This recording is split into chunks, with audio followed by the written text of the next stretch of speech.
18 जनवरी 2024 को हरदा जिले के एलबीएस कॉलेज में अपने रसायन मुक्त जहर मुक्त पंच महाभूत कृषि पर मेरा एक विशेष उद्बोधन हुआ। पहले दिन का वीडियो तो मैं आपको बाद में भेज पाऊँगा, अभी दूसरे दिन का वीडियो आप सबको सुनने के लिए प्रेषित कर रहा हूँ। दूसरे दिन कॉलेज परिसर में मेरी अनौपचारिक चर्चा हुई है। चर्चा अच्छी हुई, इसलिए आप सबको भी सुनने के लिए प्रेषित कर रहा हूँ। तो मैं क्या बता रहा था, कितने प्रतिशत दुनिया जो है सूक्ष्म है? 96% दिखाई। अब इसको सिद्ध कैसे करेंगे? तो जितनी धरती की मनुष्य की आबादी है उतनी आबादी 1 ग्राम मिट्टी में जीवाणुओं की है। किसकी? जीवाणुओं की उतनी आबादी है। इसको बोलते CFU, कॉलोनी फार्मिंग यूनिट, 1 ग्राम में। अब सोचो, इतने सारे जीवाणु हैं, उनका भी जीवन है। और कैसा जीवन है? जैसा हमारा वैसा। हमारा जीवन क्या है? बच्चे हैं, बड़े हो रहे हैं, विवाह हो रहा है, पति पत्नी में लड़ाई भी हो रही है, हाँ कि ना? सुख और दुख दोनों है कि नहीं है? वैसे सारा जीवन उनका भी ऐसा ही है। बस उनकी आयु 14 दिन से शुरू होती है। चंद्रमा के जिस कला में जीवाणु जन्म लेता, अगले 14 दिन तक उसका जीवन है। और प्रकृति में हर परिवर्तन जीवाणु द्वारा होता है। बीज उगता है जीवाणुओं के द्वारा। अब ये मैंने क्या है, देसी तरीके से सब सिद्ध किए हैं पुराने। जैसे चींटी जो मिट्टी खा के निकालती है, उस मिट्टी में जीवाणु नहीं होते, क्योंकि चींटी जो है एक एक टुकड़े को तोड़ती है और उसके चारों तरफ जो फंगस है उसको चाटती है। चींटी मांसाहारी जीव है। कौन सा जीव है? तो उसकी मिट्टी को लाओ, उसमें पानी डालो और डाल दो उसमें मूंग का एक बीज। मूंग का बीज 24 घंटे में जर्मिनेशन हो जाता है ना? नहीं होगा जर्मिनेशन। 4 दिन भी पड़ा रहेगा, रोज भी पानी डालोगे तो जर्मिनेशन, क्योंकि जर्मिनेशन भी जीवाणु करते हैं।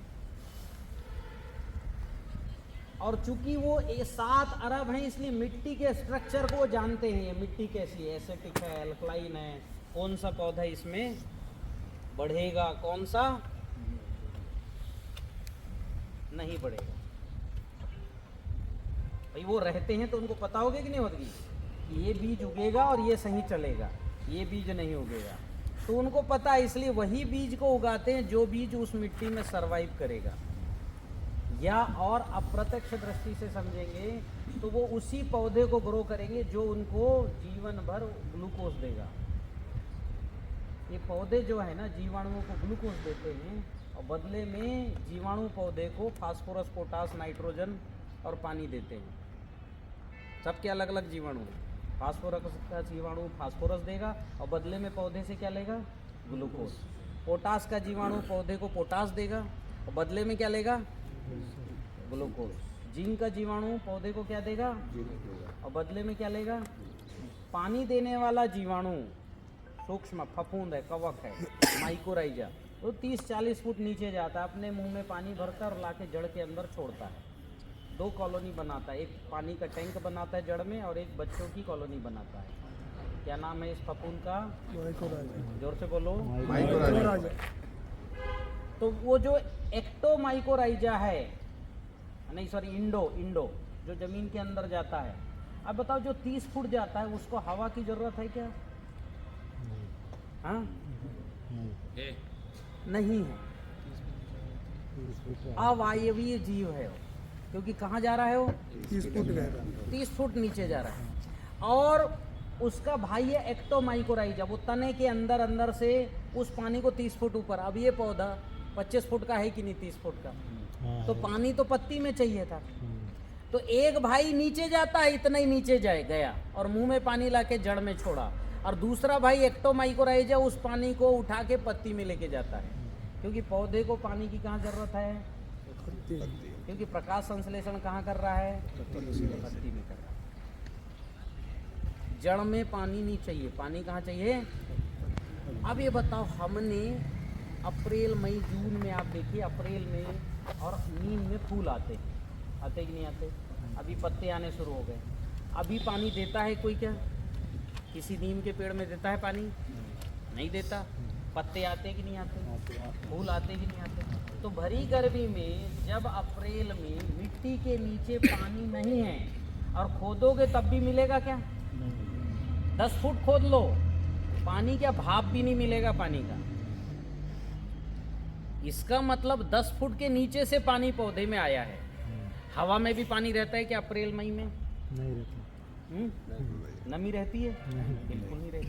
फिर भी बिना नमी, मिट्टी में पानी नहीं, हवा में पानी नहीं, पौधे में पत्ते आ रहे हैं। बिना पानी के पत्ते आएगा क्या? फूल आएगा? नहीं आएगा। अब पलाश फूल से लद गया, लगता है कि नहीं? रस भरा रहता है कि नहीं रहता?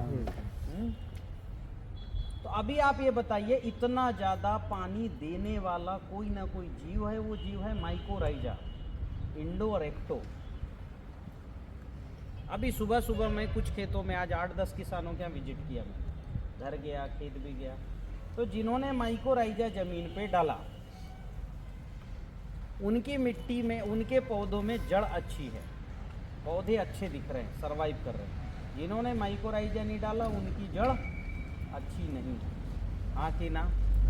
आज मैं गया, अब कितने रुपए में माइकोराइजा खरीदे भैया? कौन कौन ने माइकोराइजा डाला? पिछले डालता है 1, 2 ही किसान डालते हैं, 3। कितने रुपए में आता है माइकोराइजा? 500 रुपये का 4 किलो। 800 रुपए की 10 किलो की बाल्टी। और कितना डालते हो 1 एकड़ में? 5 एकड़ में 1 बाल्टी डाली थी। अच्छा, 2 किलो। हम 1 एकड़ में 4 किलो डाला। 4 किलो कितने रुपए का हुआ? 4 किलो 500 रुपये का। 500 रुपये। सर, 500 रुपये का 1 एकड़ में डाला। अब उसमें जो है, हर जो है ना साइंस, मतलब कोई भी चीज़ बिक्री होती है उसमें लिखा रहता है मात्रा, इसमें भी मात्रा लिखा है, उसको आईपी बोला जाता है। आईपी मतलब जड़ के अंदर घुसने की क्षमता कितने माइकोराइजा में है, ठीक है? आईपी इंटरनल प्रोपोगेशन, अंदर घुसने की क्षमता। तो आपकी बाल्टी में लिखा होगा 800, 1500। आईपी पढ़ा तुमने?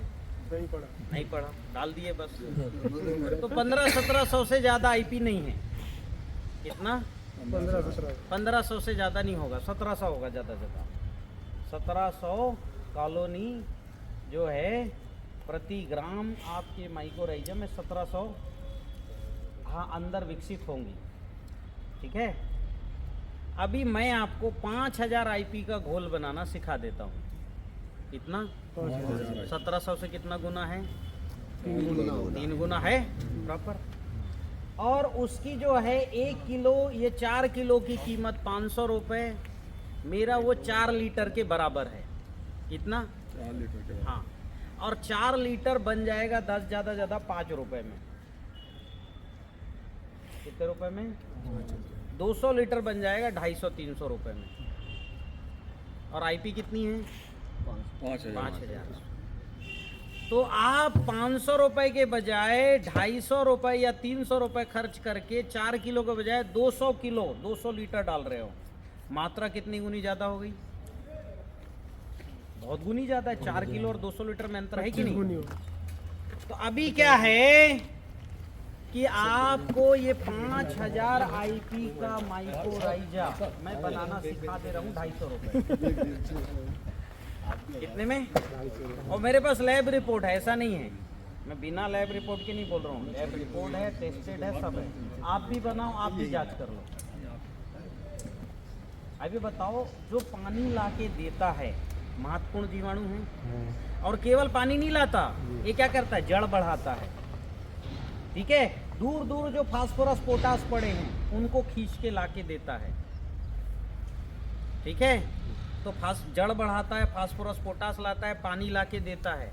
इतना ही नहीं, पौधे में बीमारी आ गई तो उससे लड़ने की मदद भी करता है। काम बढ़ रहा है कि नहीं बढ़ रहा है? ये इतना ज़्यादा काम किया कि इसकी तुलना मैंने रामायण के हनुमान जी से की है। हनुमान जी ने क्या क्या काम किया था? पहले तो राम जी को सुग्रीव जी से मिलाया, छोटा नहीं, ये भी काम बहुत महत्वपूर्ण है। हाँ कि ना? है कि नहीं है? फिर सीता जी का पता लगाया, फिर वो लंका को जलाया, फिर 2-4 को मुक्के मार के मारा भी है। हाँ कि ना? उधर और राम जी और लक्ष्मण जी नागपास में बंद गए थे, कहाँ चले गए थे? पाताल, वहाँ से लेके आए। संजीवनी बूटी, छोटा काम किया है, कितने सारे काम किए ना। ये सारे काम माइकोराइजा करता है। और आज के पहले कितने लोग माइकोराइजा का नाम सुने हैं भाई? 4 लोग सुने हैं। और किसने सुना माइकोराइजा? सुना, उपयोग नहीं किया। नाम तो सुना। अभी हर बड़ी कंपनी फर्टिलाइजर की माइकोराइजा बनाती है और किसी का भी माइकोराइजा 125-150 रुपये किलो में ही मिलता है। मैं आपको 250 रुपये में 200 लीटर जो 1 एकड़ में डाली, फिर देखिए फसल कैसे बढ़ती है और कैसे ब्रांचेस आते हैं। गेहूं में गुच्छे आएंगे इतने बड़े बड़े, चने में भी आएंगे, अच्छी लंबी लंबी जड़ आएगी, इतनी लंबी लंबी जड़। अब बनेगा कैसे? कुछ नहीं, इस प्रकृति में हर जीव है सबको ग्लूकोज चाहिए। कल मैंने बताया था ना, पहले हवा चाहिए और दूसरा ग्लूकोज। माइकोराइजा है जिसको हवा नहीं चाहिए पर ग्लूकोज ज़्यादा चाहिए, ग्लूकोज ज़्यादा चाहिए, इसलिए ये जड़ के अंदर ही रहता है। कॉलोनी भी जड़ के अंदर बनाता है ताकि जो भी ग्लूकोज आए सबसे पहले उसको मिले। तो हवा नहीं चाहिए तो ग्लूकोज ज़्यादा चाहिए। तो ये क्या है, सबसे ज़्यादा जो है हमने देखा ग्लूकोज होता है चावल में, होता है कि नहीं होता है? हमने चावल को पकाया 2 किलो, जब पूरा पक गया तो आधा किलो गुड़ डाल दिया, गुड़ को भी थोड़ा उबलने दिया, पूरा चावल निकाल के मटके में भरा, पुराना मटका। मटके को किसी बड़, पीपल है ना, उदुम्बर या ऐसे फल जो मीठे जिसके गिरते हैं ऑटोमेटिक, है ना, ऐसे फल जो है ऐसे पेड़ के नीचे उसको गड़ा दिया, मटके का मुंह बंद करके 6-7 दिन गड़े रहने दो। केवल चावल और गुड़ है और कुछ नहीं, उसमें पानी भी नहीं है। 7 दिन में उसके ऊपर एक लेयर आएगा फफूंद का, ठीक है? फफूंद आप सब देखते हैं, जो मशरूम है वो भी फफूंद है, ठीक है? हाँ, तो एक जो है फफूंद का लेयर उस पर जमेगा, हल्का पीला, वो माइकोराइजा का ही लेयर है। पूरा पेस्ट निकालो, उसको फेंटो, 2 लीटर पानी डाल के, अच्छा 200 लीटर पानी में डालो, 2 किलो गुड़ डालो, फिर 6-7 दिन रखो। 7 दिन ज़मीन में, 7 दिन पानी में। उसमें 7 दिन बाद 1 ml में 5000 IP का माइकोराइजा मिलेगा। क्या खर्चा हुआ भाई? 2 किलो गुड़, 2 किलो चावल, ऐसा ही हुआ। 250-300 रुपये में सब बन गया। हाँ कि ना? बन गया ना? हाँ। और चावल भी आपके घर का, गुड़ भी आपके पास का है, तो फिर कोई बात नहीं है। अब इसको घोल को आप सिंचाई के साथ 1 एकड़ खेत में डाल दो। इसके साथ सिंचाई के साथ ये जो पौधे बढ़ नहीं रहे इनमें डाल दो। कितना डालना है? आधा लीटर डाल दो पूर्णिमा के समय पे। कब आप जो है मान लो सब धनिया खरीदते हैं ना बाजार से, और हर बार हरी धनिया का झंझट रहता है, तो जो नारियल पानी पीते हैं हम ना, नारियल पानी फेंक देते हैं ना उसको, उसमें बरगद की या पीपल के नीचे की मिट्टी डाल दो और उसमें एक धनिया लगा दो और उसमें माइकोराइजा का घोल डालना। अन्न द्रव्य रसायन नाम है उसका। क्या? अन्न द्रव्य रसायन। 4 धनिया रख लो, 5-7 लोगों का परिवार रोज धनिया तोड़ के भी खाएगा, 2 महीने तक खत्म नहीं होगा। क्या लगा भाई आपको? वो नारियल पानी जो फेंक देते हैं, मिट्टी बरगद या पीपल के नीचे की लाना है, 1 बोरी ले आओ, बन जाएगा 4-6। धनिया हमारे घर में रहता ही है ना, कहीं से भी बाजार से कोई भी धनिया डाल दो। देसी धनिया होगा तो और स्वादिष्ट होगा। देसी धनिया की पहचान है उसकी मुख थोड़ी जो है लंबी रहती है, शंखवाकार होती है, और जो अभी हाइब्रिड आ गई वो गोल और ठोस होती, बड़ी होती है। ऐसी मिर्ची के 2 पौधे लगा दो, उसी में लगा दो मिर्ची, वो नारियल के 2 ही पौधे लगाओ, 8 महीने तक बाजार नहीं जाना पड़ेगा। हम कितनी मिर्ची खाते एक समय पे? 7-8, इससे ज़्यादा नहीं, इतना पर डे मिलेगा 16 मिर्ची 2 ही पौधों में। और एक सीमा जी हैं, ये ग्वालियर में जो हैं सीनियर नर्स थी, उनकी रीढ़ की हड्डी जो है जुड़ गई थी और छेद हो गया था। डॉक्टर ने कहा था अब ज़िंदगी भर नहीं चलोगे आप ज़िंदगी भर बेड रेस्ट करना पड़ेगा, ठीक है? मेरा कैलेंडर है, कैलेंडर में इस बार उनका नाम नंबर उनका भी है, सीमा धुर्वे हैं। अब वो सीनियर नर्स थी तो सोचोगे एलोपैथ की तो दवा की होगी ना, बहुत खाई उन्होंने, और खाते खाते बेड रेस्ट में मेरे वीडियो देखी, अग्निहोत्र शुरू की, जीवन शैली शुरू की, पंच महाभूत को समझी, अपने छत पर जो है अपने पति से बोल के ये सब लगवाई। उनने तो मुनगा और सब लगवाई, सब तरह की सब्जियां, टमाटर, भट्टे सब लगवाए। छत की सब्जी खाई पंचमहाभूत युक्त। दाल चावल हमारे 1-2 किसान उगा ही रहे, इनसे ले ली। और 6 ही महीने में उसको लगा मैं चल सकती हूँ, चलना शुरू कर दी। 7वें महीने में लगा मैं चल सकती हूँ 4-5 किलोमीटर, चलना शुरू कर दिया।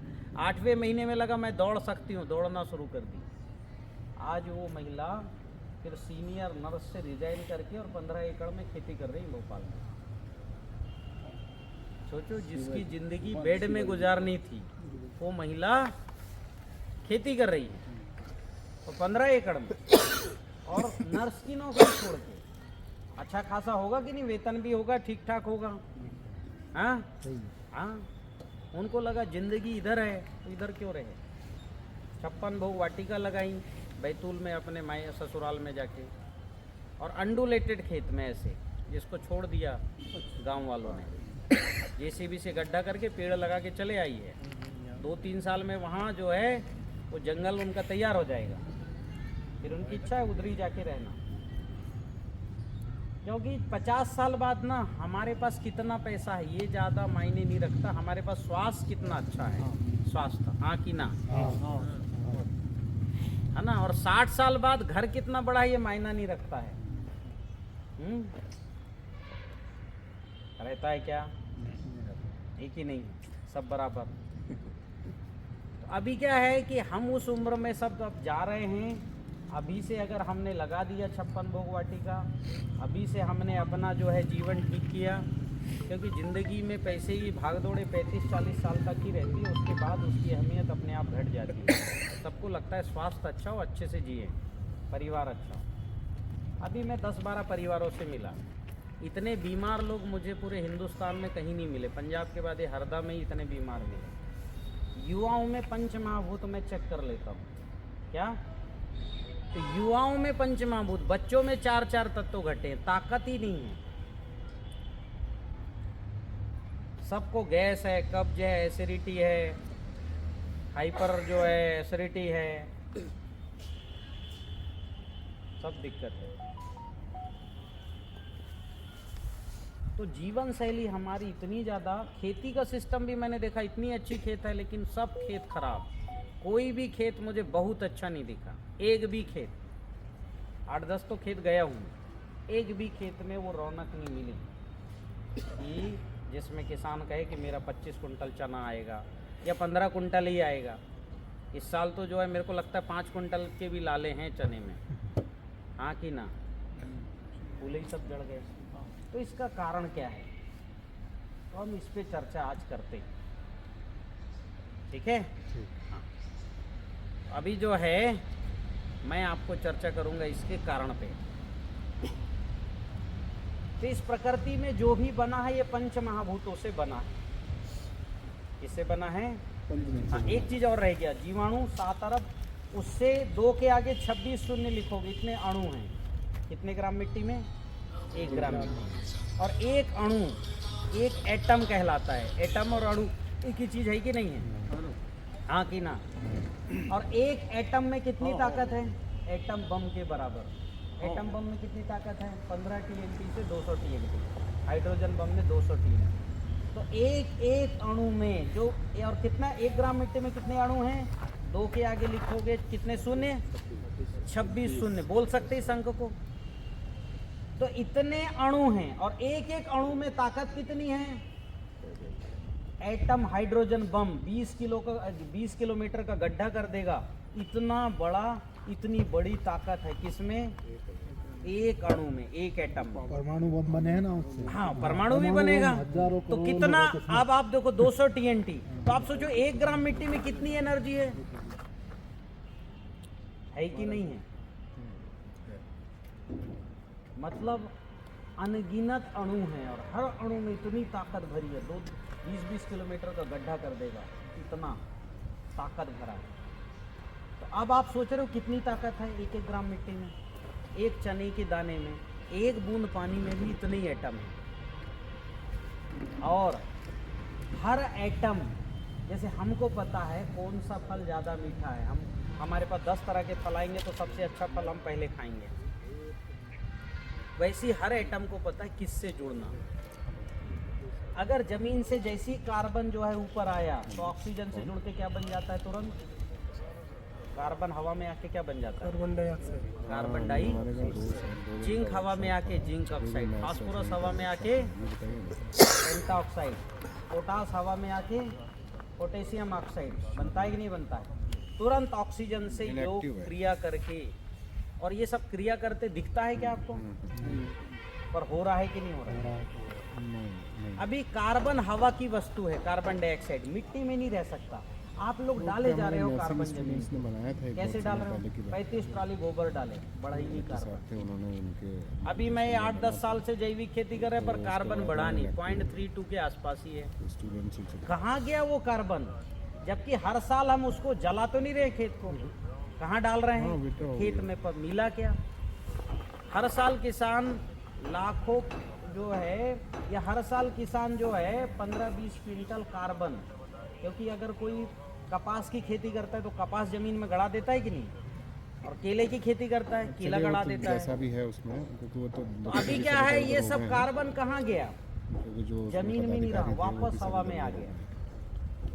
हमें कार्बन जमीन में भेजना ये भी सीखना पड़ेगा कल, क्योंकि कार्बन ही सबको पकड़ के रखता बताइए है। क्या उसमें क्या प्रोसीजर है? जो भी क्या करके रखता है? रूल आप करवे पकड़ के, ये हवा को भी पकड़ता है, पानी को भी पकड़ता है, मुझे नहीं पता। और बच्चे थे उस समय, फास्फोरस पोटास जिंक को भी पकड़ता है। कार्बन तो कोई नॉमिनल सामान इसके होगा 4 बैंड, ऊपर भी, नीचे भी, लेफ्ट भी, राइट भी। ऐसे केवल 4 बैंड मीथेन के बस। मीथेन भी लेफ्ट जो भी है राइट इसको और रूल ऊपर आप नीचे उसका चारों execute तरफ से करिए। पकड़ता है। अभी कार्बन हमारे खेत में अगर बढ़ जाएगा तो हवा भी बढ़ेगा, पानी भी बढ़ेगा। अब कार्बन कैसे बढ़ाएं? हम लगे 10 साल से हमने इस पे काम किया। तो सबसे पहले ध्यान आए कि जुताई करने से और धूप दिखाने से कार्बन उड़ता है, हाँ कि ना? आप जुताई करोगे, धूप दिखाओगे, जो भी कार्बन पड़ा है वो घुल घुल के हवा में आएगा कि नहीं आएगा? और नीचे कुछ नहीं बचेगा। फिर 0.3। अभी आप लोग बोलते तो खेत जला दिए उसके कारण, तो खेत तो आपने जलाते देखा, पर धूप दिखाए तो अंदर का कार्बन भी वैसी जल के आया कि नहीं आया? हमने 10 साल से नहीं जलाया साहब खेत, कहाँ गया कार्बन? आपने भौतिक तरीके से नहीं जलाया, लेकिन धूप दिखा के जलाया खेत को, ठीक है ना? तो कार्बन हमको बढ़ाना है। कैसे बढ़ाएंगे? कल मैंने बताया कि 2 बार जमीन में तिल गड़ाओ, 2 बार तिल लगाओ, 2-3 किलो तिल फेंको, बढ़िया 30-35 दिन बाद रोटावेटर से जमीन में गड़ा दो। और अब गड़ाने के बाद अब जुताई बार बार नहीं करना, केवल कुछ नक्षत्र में 1-2 जुताई करना है, नहीं तो बिना जुताई की खेती हो जाएगी, ठीक है? फिर खरपतवार बहुत ज़्यादा हैं तो उसके लिए मैंने आपको बताया क्या कि गोवर्धन खनिज खाद डालो हर 15 दिन में, हर अमावस्या पूर्णिमा 15-15 किलो फेंको, ठीक है? उसके बाद सिंचाई हो तो बहुत अच्छा, ना हो तो कोई बात नहीं, पर हो तो सोने में सुहागा। बारिश में हम फेंक सकते हैं, और बारिश में रिकॉर्ड प्रोडक्शन लेना है तो केवल 3 बार गोवर्धन खनिज खाद फेंक दो। एक बुआई के समय में, एक जब पौधा थोड़ा सा बढ़ जाए 15-20 दिन बाद, और एक फूल आने के थोड़े पहले, थोड़ा इतना बड़ा रहे और फेंक दो। और 1 बोरी का जो 25 किलो गोवर्धन खनिज खाद है उसका जो है 2 एकड़ में स्प्रे कर दो, 2000 लीटर में घोल, 1 किलो 100 लीटर में घोलना, 25 किलो कितने लीटर पानी में हो जाएगा? 2 से 2500 लीटर में घोलो, 4 दिन रखो, और क्या कर दो? केवल इतना ही कर दो, कुछ मत डालना, यूरिया ना DAP ना पोटास, कुछ नहीं। आपका सोयाबीन जबरदस्त आएगा। अभी तक किसी ने डाला क्या गोवर्धन खनिज खाद का अनुभव किसी का? आपने डाला? काय में डाला? खेत में से। कौन सी फसल में? सोयाबीन में। सोयाबीन। पिछले साल डाला? हाँ, इसी बार जो पैदा हुई सोयाबीन। कितने बार डाला? एक ही बार डाला। एक ही बार। कितना किलो? मैंने डाला था 25 किलो कि 50 किलो? 25 kilo sir. एक कट्टी मात्र? एक कट्टी कितना? नहीं, 1 एकड़ में 1 कट्टी डाला बस, जबकि रिकमेंड हो जाए 4 कट्टी। और प्रोडक्शन में क्या अंतर आया? उसमें अंतर आया सर, यानी निखार अच्छा था पौधों में। पौधों में निखार अच्छा था, पत्तों में चमक होगी। और वो अग्नि जल भी डाला था सर। अच्छा, ऊर्जा जल ऊर्जा जल भी डाला, वो भी डाले थे। वो भी डाला। सूरपाल भी डाला। सुरपाल नहीं डाला, सुरपाल अब रखा, अभी चने में डालने के लिए बुलवाया है। अच्छा, तो अभी केवल इन्होंने एक बार डाला, एक बार। 1/4, 3 बार डालना है अभी इसी सीजन में करो। अभी गोवर्धन खनिज खाद क्या है, जब गौशालाओं को मैं बनाना सिखा दूंगा तो अभी तो सोल से लेके डालो, फिर बनाना सिखा देंगे तो वो करना, सिंगल इंडिविजुअल नहीं बना सकते आप। इनके यहाँ गौशाला है, यहाँ बनवा देंगे, और भी जहाँ है वहाँ बनवा देंगे। 25 किलो खाद गोवर्धन, ये वो खाद है जिसको भगवान कृष्ण ने सिखाया था लोगों को खाद बनाना। ठीक है, जहाँ डालोगे वहाँ की मिट्टी में फुरफुरापन दिखेगा, मिट्टी में ही चेंज हो जाएगा, पौधे में जान आ जाएगी। तो हमारी ये 10-12 साल की जो पूरी यात्रा है उसका निचोड़ है, क्या नाम है उसका, गोवर्धन खनिज खाद। क्या नाम है? 1 ग्राम गोवर्धन खनिज खाद में लैब रिपोर्ट है हमारे पास, 1 खरब 13 अरब बैक्टीरिया और फंगस की कॉलोनी है। कितना खरब? 1 खरब 13 अरब, मतलब धरती की जनसंख्या से कई गुना ज्यादा। धरती तो 7 ही अरब है ना मनुष्यों, 113 अरब जीवाणु। और जितने जीवाणु हैं उतने उनके अणु भी हैं, भोजन भी है। और अणु के साथ एसिड्स है, एंजाइम है, अल्कोहल है, अल्कलाइंस है, प्रोटीन है और प्रोबायोटिक प्रोटीन भी है। मतलब जितने जीवाणु पैदा होंगे उनके ढांचे पहले से वहाँ हैं। हमने कंप्लीट एक प्रोसेस है, जिसको बनाना है 2 दिन की ट्रेनिंग में रखता हूँ, उसमें आना। उसमें केवल गोवर्धन खाद ही बताते हैं कि गोवर्धन खाद बनाने के पहले 4 चीज़ें तो पहले बनानी पड़ती है, 3-3 महीने पहले शुरू करना पड़ेगा। फिर सारे अणु भी उसमें होते हैं, उसमें phosphorus, potash, zinc, iron, calcium और जो है समुद्री खनिज, समुद्र का जो बड़े समुद्रों में भी बहुत मिनरल्स भरे पड़े हैं, फास्फोरस है, पोटेशियम है, सल्फर है। और ज्वालामुखी के जो मिट्टी है, ज्वालामुखी निकलती तो मिनरल्स निकलते ही नहीं अंदर से, सब निकलता है, लोहा, सोना, चांदी, तांबा सब रहता है ज्वालामुखी की मिट्टी। वो जो है लाखों साल में वो मिट्टी के ऊपर काई जम गई कई बार, तो वो उस मिट्टी का कलर ही हरा हो गया। ठीक है, उसको आयोनाइज्ड करके, आयोनाइज्ड मतलब एकदम तरंग की अवस्था, मतलब एकदम सटीक, यानी तुरंत वो किसी से जो है कॉम्बिनेशन करके और पौधे को भोजन दे देना खाने लायक अवस्था में, तो उसको आयोनाइज्ड करके और हम उसमें डाल रहे हैं। तो ये सब चीज़ डलता है तब जाके उसका रिजल्ट है कि साहब 1 ही बोरी डाले और रिजल्ट आ गया। 3 बोरी और डालो फिर देखो, और 1 बोरी का 2 एकड़ में स्प्रे कर दो। वैसे तो मैं 1 एकड़ में स्प्रे बोलता हूँ, 6-7 स्प्रे करो, 2-2, 4-4 किलो डाल के घोल के छान के स्प्रे कर दो। कुछ नहीं लेना बाजार से, कोई नहीं, यूरिया नहीं, डीएपी नहीं, फंगीसाइड नहीं, पेस्टिसाइड कुछ नहीं, सब कुछ है इसमें। केवल वो ऊर्जा जल और माइक्रोराइजा डाल दो तो और अच्छा, माइक्रोराइजा भी है इसमें, पर ऊर्जा जल डाल दो जो हमने कल बताया। ऊर्जा जल अभी बना के भी बताते हैं, आप नए हो, कुछ लोग हैं तो बता, अभी आज और बता देता हूँ। तो ये हो गया हमारे जीवाणु, अणु और ऊर्जा, ये 3 स्तर पर मैंने काम किया। मैं आपको खेती नहीं सिखा रहा हूँ, ये 3 स्तर की दुनिया सिखा रहा हूँ। इसको खेत में इस्टेब्लिश कर लो, रिकॉर्ड प्रोडक्शन 20-22 क्विंटल चना आएगा। और चना मात्र बोना है 2-2.5 किलो, 3 किलो। कितना बोना है? 2 किलो से 3 किलो, इससे ज़्यादा नहीं। कि जितना घना चना बोओगे उपज उतनी कम होगी, हाँ कि ना? ऊपर 4 ठो फलेंगे, और जितना चना फैलेगा उतनी उपज। अब आप लोग क्यों ज़्यादा चना डालते हो? क्योंकि फंगस से हैरान हो, आपको पता है आधे तो मर जाएंगे, मर जाते हैं तो ज़्यादा बो दो, समझ रहे हो? और जिस साल नहीं मरे तो चना ही चना हो गया, पूरा खेत में चना ही चना, जगह ही नहीं फलने की। गुरुजी इस बार 50 किलो एकड़ डाला है अभी चना मैंने, मतलब 10 एकड़ में 5 कुंटल खाद डाला है। उधर डीएपी यूरिया डाला, अच्छा चना लगा होगा, मतलब कुछ खराब हुआ है फंगस की, जमीनी फंगस का, बाकी अभी देखो कि जब 50 किलो बोगे तो कितना घना है और एक पौधे में कितना। अब उखाड़ना 4, 5, 6 चना मिलेंगे, 10 मिलेंगे, 12 मिलेंगे। जबकि हमने पिछले साल जो एक पौधा उखाड़ा था 1500 फलियाँ थी। कितनी? 1500। हाँ, हरियाणा की है, हमने वहाँ के सरकार को फिर दिखाई ले जाके, एक पौधे में 1500 फलियाँ। और सुनो, एक दाने में एक उसमें 4-4 दाने, जैसे चना फट जाएगा ऐसा, 4 दाने। एक दाना या 2 दाना रहता है? 4 दाने। आप जब खुराक दोगे तो कहीं तो फलेगा वो। खुराक दोगे, हमको तो ताकत मिल गई तो गुस्सा करेंगे, कुछ और कर लेंगे, लड़ाई झगड़े कर लेंगे, तो तलवार निकाल लेंगे। पौधा क्या करेगा? फल ही निकालेगा। हाँ। जहाँ से एक घेंटी आती वहाँ से 4 घेंटी चने में आई है। कल मैंने दिखाया कि वो नींबू में जो कांटा है उसमें फूल आ गए। कांटे में कभी फूल देखे हो? नींबू में देखे हो? तो कल मेरे एक किसान ने फोटो भेजा, गुरुजी कांटे में फूल आ गए।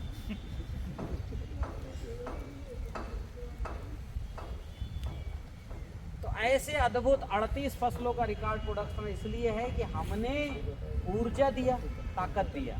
अभी आप सबकी मिट्टी में चेक करता हूँ एक एक करके। आधी मिट्टी, आधी छोड़ो, 90% आपकी मिट्टी निगेटिव है, ताकत खत्म। ले आओ एक मिट्टी। हाँ, आप सामने आओ। अब देखो इनकी खेत की मिट्टी, कल के विषय पे अब लेते आओ। अभी इसकी चेक कैसे करेंगे? तो विधि वही है। इधर खड़े हो जाओ, इधर आओ, मुट्ठी बंद करो, मेरे ताकत को रोको। अब ये मेरे ताकत को 100% रोक रहे हैं। मैं पूरी ताकत लगा ले रहा हूँ। आराम से रोक रहे हो? कोई दिक्कत? अब ये मिट्टी को पकड़ लो, वो साथ में पकड़ो। ये है प्लग पॉइंट। ये क्या है? प्लग, समझ रहे हो ना? प्लग में लगेगा तभी बिजली आएगी, जाएगी कि नहीं? तो एनर्जी। अब इसमें अगर एनर्जी देने की क्षमता होगी तो ताकत बढ़ेगी, और लेने की होगी तो घट जाएगी। अभी मुट्ठी ठीक करो और मेरे ताकत को रोको, रोको, और मैं दबा रहा हूँ इनके हाथ को, और ताकत खत्म। लगाओ लगाओ लगाओ लगाओ। हाँ की ना, खत्म हो गई? खत्म हो गई। तो ये छोटी समस्या है कि बड़ी समस्या? बहुत बड़ी समस्या। आपकी मिट्टी यहाँ रखो। ये जैविक करते हैं। देखते इनकी मिट्टी पकड़ लो भाई हाथ में। आप मुट्ठी बंद करो, रोको मेरे ताकत। और जितनी ताकत इनके पास है उससे अभी इनकी ताकत बढ़ गई है। 2 हाथ से दबा दूंगा। बढ़ गई कि नहीं बढ़ गई? तो ये मिट्टी पकड़ रहे हो, ताकत बढ़ रही है, और तुम्हारी मिट्टी पकड़ रहे हो, खत्म हो रही है। खत्म हो रही है। अब ये मिट्टी क्यों ताकत बढ़ रही है बताओ? रासायनिक नहीं डाल रहे हैं। कितने साल से नहीं डाल रहे हो? रख दो। 2019 से। अब ये मिट्टी पकड़ लो। 2019 से नहीं डाल। क्या क्या डाले हो? रासायनिक नहीं डाले तो जैविक में क्या डाले? वर्मी कंपोस्ट, हाँ, जीवामृत, डिकम्पोज। अच्छा, ये जला रहे हो, बहुत बढ़िया। मुट्ठी बंद करो, मेरे ताकत को रोको। किसके खेत की है? इसकी भी ताकत थोड़ी तो है, पर पूरी नहीं है। मतलब जैसे ये पकड़े थे ताकत, उसमें तो बहुत ताकत है। हाँ, अभी रख तो दो। अपार ताकत है। अब इसमें ताकत है तो प्रोडक्शन मिल रहा है। क्या है अभी कंडीशन? तो पिछले 4 वर्षों की 25 साल की इस साल अच्छी है। अभी क्या है, इसके पंचमहाभूत और हम चेक करेंगे। आप जैसे ही जो है यूरिया डीएपी नहीं डालोगे, है ना, कच्चा गोबर नहीं डालोगे, तो अपने आप रीजनरेट होना शुरू हो जाएगा। मिट्टी अपने आप को ठीक करती है। ठीक है? हाँ, अच्छा तुम आओ ना, उनको क्यों दे रहे हैं? आप आओ, एक ही आदमी थोड़ी के ना आने। किसका खेत है? हाँ तुम आओ, तुमको अनुभव करना है। अभी एक हाथ में रखो, एक हाथ ऐसे करो, मुट्ठी बंद करो, रोको मेरे ताकत को, रोको। हाँ, नहीं है ताकत, खत्म, रोको। बिल्कुल नहीं रोक पा रहे हो, रख दो। और ये मिट्टी पकड़ो, ये वाली। पहले उसको साफ करो। हाथ तुम्हारा साफ नहीं रहेगा तो उसकी सब जो है उसकी ऊर्जा फिर से रहेगी। मुट्ठी बंद करो, रोको मेरे ताकत, रोको। हाँ, ये देखो, रोको मेरी ताकत को। आराम से रोक रहे हो, रोक रहे हो ना, मतलब ये ताकत दे रही है, तुम्हारी मिट्टी ताकत घटा रही है। हाँ, लाओ तुम भी, तुम ही आओ। इधर आ जाओ, इधर इधर, यहाँ आ जाओ,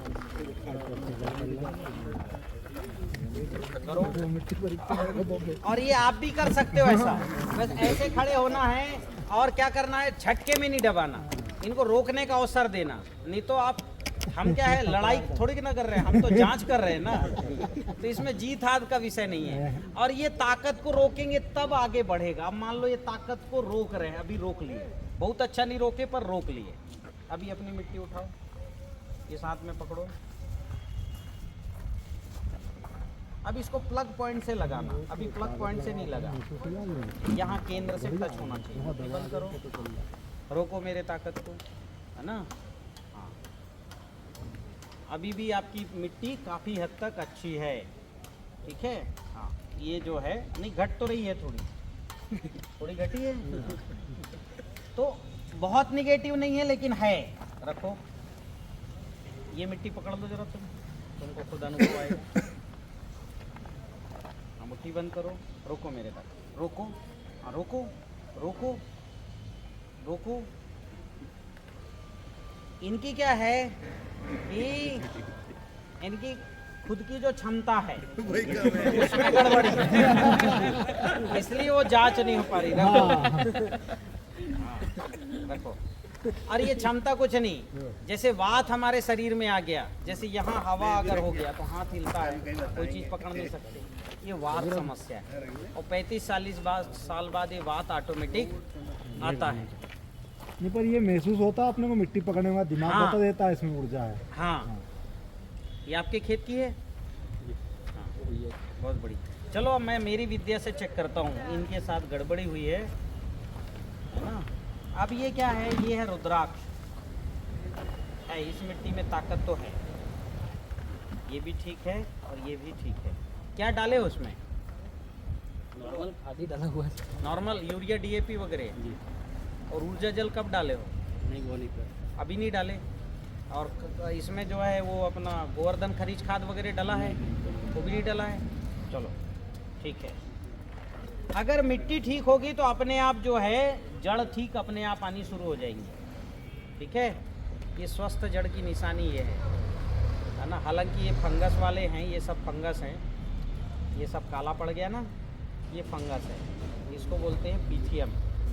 और जड़ जब कटने लग जाए तो वो बोला जाता है राइजोक्टोनिया, ठीक है। और फिर पूरा जड़ मतलब लाल पड़ जाए तो उसको बोलते हैं फ्यूजेरियम। तो फ्यूजेरियम, पीथियम ये फंगस है, पर मित्र जीवाणु भी हैं, ये देखो ये है ना, ये मित्र जीवाणु भी, ये राइजोम की कॉलोनी। और जितना राइजोम रहेगा उतना पौधा अपने आप हरा रहेगा। यूरिया कभी नहीं डाला जाता था इसमें, और अब डालने लगे लोग चने में, क्योंकि अगर राइजोम बनेगा तो ये हरा ऑटोमेटिक रहेगा। तो अभी क्या है, अभी हमने ऊर्जा चेक की, अब हम चेक करेंगे पंच महाभूत। पंच महाभूत यानी ऊर्जा को पकड़ने की क्षमता। प्रकृति जो बनी है पंच महाभूतों से बनी है। मैं जैसे आपको अभी 1 गिलास ऊर्जा जल बना के पिला दूँ, ताकत बढ़ जाए, फिर पिलाऊं तो फिर बढ़ेगा क्या? हाँ, अभी मैं ऊर्जा आपको दे दूँ 1 गिलास, ताकत जितनी है कैपेसिटी, मतलब 15 लीटर की बाल्टी भर गई, अब दोबारा पानी डालेंगे तो उसमें पानी रहेगा क्या? वैसी ऊर्जा एक ही बार बढ़ेगी, ठीक है। फिर जब इसका यूज कर लोगे, फिर ऊर्जा जल पियोगे तो फिर बढ़ जाएगी। और ऊर्जा कई तरह से बनती, रूप, रंग, गंध, स्वर, स्पर्श, कई तरह से बढ़ती है। तो अभी इस प्रकृति में ऊर्जा के 5 स्वरूप हैं, बोलिए। रूप, रंग, गंध, स्वर, स्पर्श। पानी में जो है ऊर्जा स्पर्श के रूप में होती है, ठीक है। हाँ, भूमि में ऊर्जा रूप के रूप में होती है, यानी स्वरूप। सोना, चांदी, तांबा, जिंक, आयरन सबका एक स्वरूप है कि नहीं है? हाँ ना, लोहा काला है, चांदी सफ़ेद है, सोना पीला है, सबका एक रूप है। जब इसको सूक्ष्म लेवल पर करोगे तो ये अपने रूप पे प्रकट हो जाएगा। जो आयरन जो धातु जिस रूप में है, तो रूप। फिर रंग, यही जब जलेगा तो सबके अलग अलग रंग हैं। फास्फोरस और पोटेशियम है, ये थोड़े धूसर रंग के होते हैं। जिंक है, सल्फर, ये लाल रंग के होते हैं। हाइड्रोजन, हीलियम बहुत ज़्यादा लाल होते हैं। फिर सोडियम, कैल्शियम, मैग्नीशियम, ये हरे रंग के होते हैं। तो सब धातुओं के अलग अलग रंग भी हैं। तो रूप, रंग, फिर गंध, अलग अलग धातुओं के अलग अलग गंध हैं। जैसे सल्फर, फटाके फूटते हैं उसमें गंध आता है, किसका है गंध? हो सल्फर का, समझ रहे हो? हाँ, हींग में एक गंध आता है, किसका है? सल्फर का। प्याज में एक गंध है, सल्फर का। लहसुन में एक गंध है, सल्फर का। अदरक में गंध आता है, हाँ कि ना? आता है ना कुचलते हैं तो सल्फर का। सल्फर इसलिए हमको आता है कि नाक हमारा सल्फर को सूंघने में सक्षम है, सोना को नहीं, चांदी को, स्टील को। स्टील को समझने की क्षमता कान के पास है। स्टील को आप बजाओगे, स्टील की थाली और स्टील का ग्लास, कान को अच्छा लगेगा कि बुरा? और सोना या चांदी या तांबा को बजाओगे तो अभी क्या होता है, सोना चांदी तांबा को कान पकड़ने में सक्षम है, अच्छा है कि बुरा है, तरंग। मेरी बात समझ रहे हो? तो अभी क्या है, रूप रंग गंध स्वर स्पर्श, ये पांचों जो है 5 तरह के होते, बुरा भी और अच्छा भी। जैसे गंध अगर बुरा है तो क्या बोलते हैं उसको? दुर्गंध। और गंध अच्छा है तो सुगंध। फल जब पकते हैं तो सुगंध आता है कि दुर्गंध? सुगंध आता है। अभी देखिए, सुगंध में भी न्यूट्रिशन है, दुर्गंध में भी न्यूट्रिशन है। शहर के सड़े नाले में भी वो न्यूट्रिशन है कि वहाँ पर जो है, वहाँ भी मक्खी मच्छर इल्ली सांप बिच्छू और सूअर पलते हैं। बिना न्यूट्रिशन के पलेंगे क्या? बिना न्यूट्रिशन के पलेंगे क्या? आधुनिक विज्ञान इस न्यूट्रिशन को निकाल को गाय के दे दे कि इसमें अच्छा न्यूट्रिशन है, और आज का विज्ञान कर ही रहा है ये, तो गाय का स्वास्थ्य बनेगा कि बिगड़ेगा? लैब में तो न्यूट्रिशन, मैं देखो एक उदाहरण आपको बताता हूँ अच्छा और बुरा का। अभी देखिए, प्रोटीन 3 चीजों में है। मांस में है कितना? अंडा और मांस में कितना है न्यूट्रिशन प्रोटीन? 56%। और दूध में 4.7%, अच्छी गाय है तो। नहीं तो गाय में 3 साढ़े 3 और भैंस में होता है 4.5-5। भैंस में जो है 7.7% तक चला जाता है, अच्छे अगर शुद्ध साफ सुथरा खान पान रहे तो। 3-4% गाय में और 5-6% भैंस में क्या रहता है? प्रोटीन उसके दूध में। लेकिन मक्खन में 60 से 65%, क्योंकि जो है आप 4-6 लीटर जो है दूध में से आप 1 किलो मक्खन निकालते हो कि नहीं निकालते? तो मक्खन में प्रोटीन की मात्रा मांस से ज़्यादा है, ठीक है। तीसरा होती दाल में, सोयाबीन में होता है 46% और मूंग में होता है 18%, और ये आपका अरहर में होता है 16-17%। तो 12 से लेके 46% प्रोटीन किस में है? दालों में। अब डॉक्टर ने लैब में जांच किया कि इसमें इतना प्रोटीन है, और बच्चे को प्रोटीन चाहिए। 20 साल तक के बच्चे को वजन का 1% बोला जाता है प्रोटीन लेना है। अब मान लो बच्चे का वजन 20 किलो है तो कितना प्रोटीन लेना पड़ेगा उसको?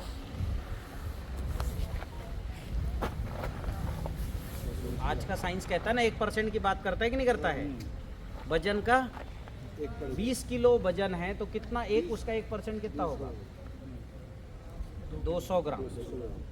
तो बच्चे को बोलेंगे 200 ग्राम या तो अंडा खाओ, या तो मछली खाओ, या तो उतना दाल खाओ, बोलेंगे कि नहीं बोलेंगे? ठीक है, उतनी मात्रा खाने को बोलेंगे। अब ये है कि ठीक है, आप जो है जब मात्रा ज़्यादा की बात होगी तो ज़्यादा मात्रा किस में है? मांस में है या मक्खन में है? मक्खन तो 200 ग्राम मिलेगा नहीं, 400 ग्राम खाने को मिलेगा क्या? नहीं मिलेगा। मांस इजीली है। लेकिन अभी क्या है, मांस खा के भी बाहुबली बनेंगे, बिल्कुल प्रोटीन मिलेगा। लेकिन इसके आगे की यात्रा भारत में शुरू होगी। जब भी कोई मांस डिकम्पोज होगा तो अमीनो एसिड में बदलेगा। इसमें मक्खन भी डिकम्पोज होगा, अमीनो एसिड में बदलेगा। दाल भी डिकम्पोज होगा, अमीनो एसिड में बदलेगा। अमीनो एसिड रसायन है। क्या है? रसायन। और अमीनो एसिड से फिर जब ब्लड में दौड़ेगा और फिर प्रोटीन बनेगा, तो हम खाएंगे उसको तो पचा के अमीनो एसिड बनेगा। मांस जब डिकम्पोज होगा, चाहे पेट में हो चाहे बाहर कहीं हो, वो बदबू आएगा उससे और उसका स्वाद कड़वा होगा। किसका? मक्खन का जो है डिकम्पोज होगा तो उसमें जो है खुशबू आएगी और उसका स्वाद मीठा होगा।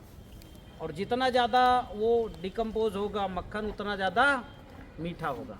और दाल सड़ेगा तो डिकम्पोज होगा तो बदबू आएगी, इसमें भी बदबू आएगी और ये इसका स्वाद भी कड़वा होगा। आप समझ रहे हो?